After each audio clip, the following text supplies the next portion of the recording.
گاه لطفی می نماید، گه جفایی می کند. شوخی آن طفل هر دم اقتضایی می کند.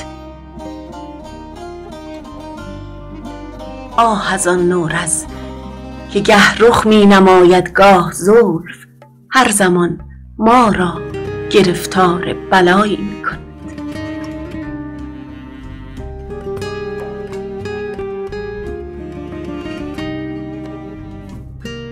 هر طرف صد مبتلا دارد، ولی از سرکشی او کجا پروای حال مبتلایی می کند. کار من عشق است، جز کویت ندارم هیچ جا. هر کسی تدبیر کار خود ز جایی می کند.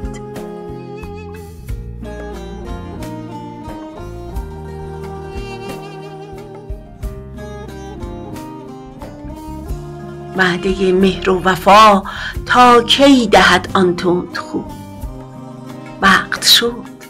وقت شد گر وعده خود را وفایی می کند.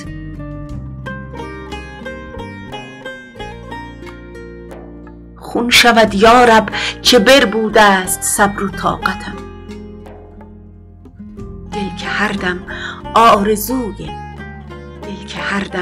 آرزوی دلربایی می کند.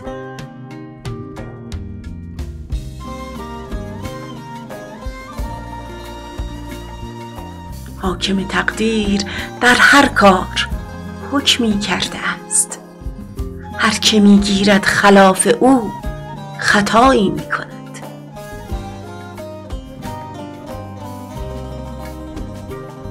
بنده